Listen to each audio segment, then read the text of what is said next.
Baru-baru ini, mesyuarat tahunan juara-juara baharu AMNC, Forum Ekonomi Dunia WEF ke-14 juga dikenali sebagai Summer Davos akan disambung semula dari 27 hingga 29 Jun di Tianjin, China selepas berehat selama 4 tahun. Ini kerana ekonomi global telah mengalami fasa transformatif dan mesyuarat itu akan diadakan di bawah tema keusahawanan daya penggerak ekonomi global. Menurut Klaus Schwab, pengasas dan pengerusi eksekutif WEF, dunia sedang mengalami transformasi ekonomi, geopolitik dan teknologi yang sistematik dan struktur yang mendalam yang mencabar corak tradisional. Oleh sebab itu, untuk menguasai proses transformasi dan untuk mewujudkan dunia yang lebih mampan, lebih berdaya tahan dan lebih padu, memerlukan keusahawanan dan kerjasama. Ini sekaligus memperkasakan semula inovasi dan keusahawanan di Asia dan di seluruh dunia. Bukan itu sahaja, negara China juga dalam usaha untuk memuktamadkan model dan perkongsian industri baharu dan memacu ekonomi dunia ke arah masa depan yang lebih saksama, mampan dan berdaya tahan. Malah, sejak AMNC ke-13 berlangsung di Bandar Dalian, wilayah Liaoning pada 2019,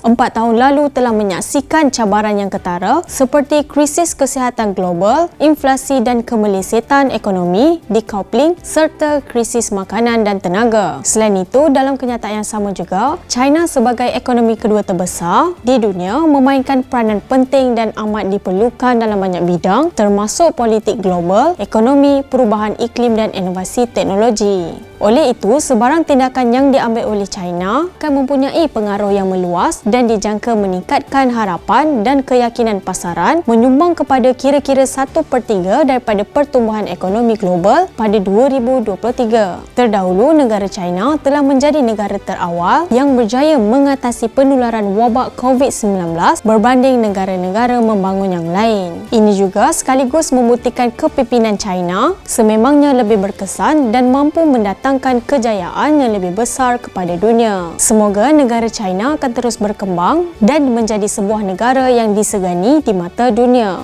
Ini juga sekaligus akan menjadikan China sebagai negara contoh di kalangan negara-negara membangun yang lain. China Inspirasi Dunia.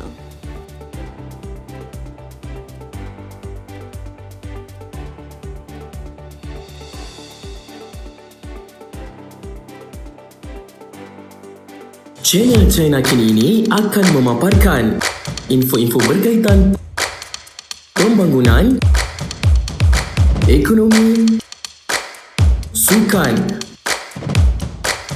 pelancongan, kecanggihan sains dan teknologi yang terdapat di negara China. Untuk perkongsian lebih banyak info menarik, jom subscribe channel China Kini ini. China Inspirasi Dunia.